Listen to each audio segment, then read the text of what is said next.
Hello and welcome back to 365 Days with mxmtoon. I'm Maia, a singer, songwriter, video maker, Oakland native, and I watch a lot of ads. I'm also a big fan of history. I love untold stories, gross facts, hidden secrets, anything weird, dark, and funky from the past. Each day, I'm going to share a few of my favorite deep cuts with you, so let's take a look at today's stories.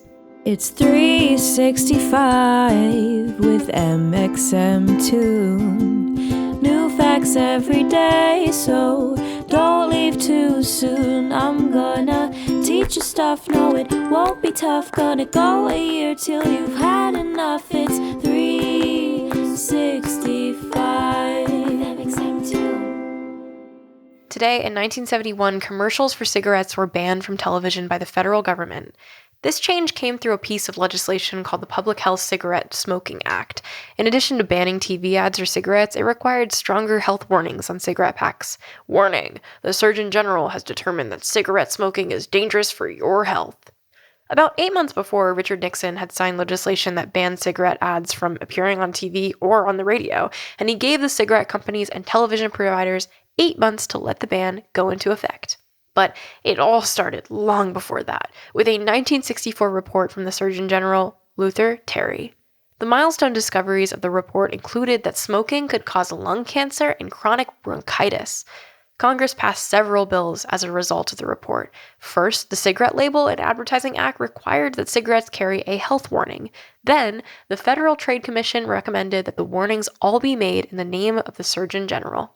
The Federal Communications Commission was the next to hop on the train to try and ban smoking advertisements. They argued that TV and radio stations were breaking the fairness doctrine by running pro-smoking ads and not running any anti-smoking content.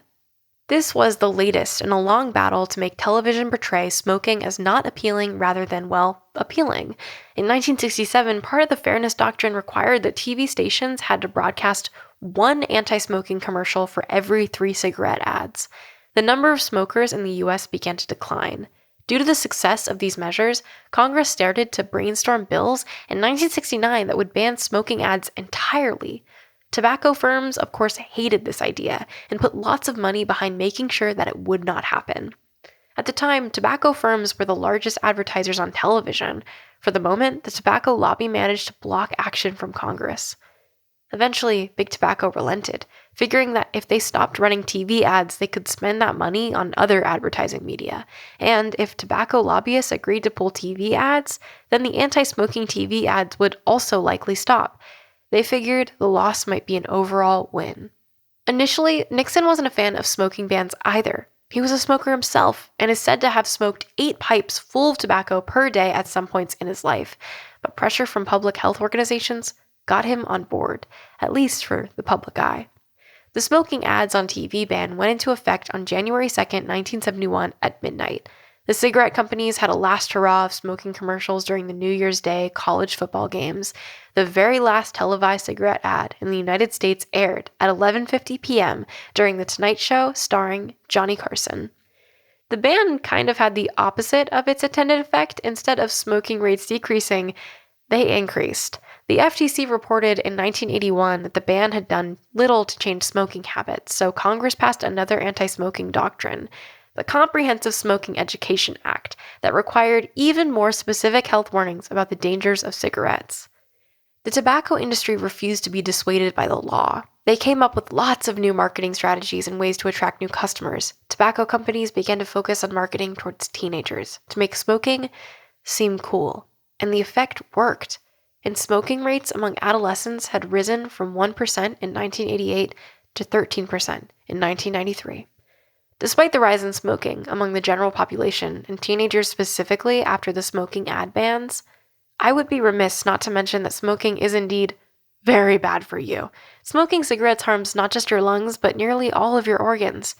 It makes your health worse overall, and it makes it harder to participate in daily activities. Plus, it's expensive. Cigarette smoking is the lead preventable cause of death in the United States, according to the CDC. Smoking causes nearly 500,000 deaths every year in the USA alone. It causes more deaths than HIV, illegal drugs, alcohol, car accidents, and guns combined. Smokers aren't just at risk of lung cancer, they're also at higher risk of coronary heart disease and strokes. So, like the FDA says, don't smoke. Today, in 2010, TikTok by Kesha hit number 1 on the Hot 100 for the first time. TikTok was Kesha's first single, and it stayed at number 1 for 9 weeks and ended up being the longest-running chart topper of 2010. The song had been released the previous August, but it took a couple of months for it to gain a fan base and take over the pop music scene. The iconic opening line of the song, "Wake up in the morning feeling like P. Diddy," references a morning where Kesha woke up surrounded by beautiful women and imagined that this is what P. Diddy feels like. Kesha's producers contacted Diddy himself and he agreed to collaborate. Kesha combines electropop, dance, synths, rapping, singing, and auto-tune to create the catchy song. TikTok ended up being certified 8 times platinum by the Recording Industry Association of America, and it's still one of the best-selling digital singles worldwide. Little did we know at that time that Kesha's hit would become the name of a short video making app that would bring us all together. I have a small fan base of more than 2 million people. I don't know if you've heard.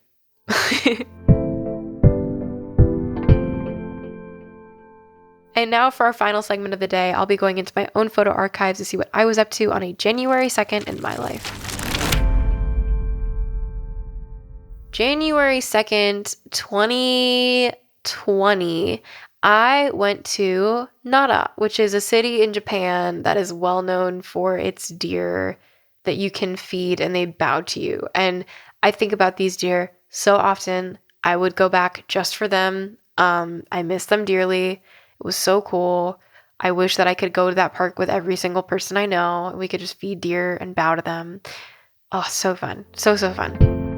Thank you for listening, and remember to listen tomorrow and through the rest of the year. If you please subscribe wherever you listen to podcasts and follow at 365 Days mxmtoon on your preferred social media platforms. It's 365 with mxmtoon. New facts every day, so don't leave too soon. I'm gonna teach you stuff, no it won't be tough. Gonna go a year till you've had enough. It's 365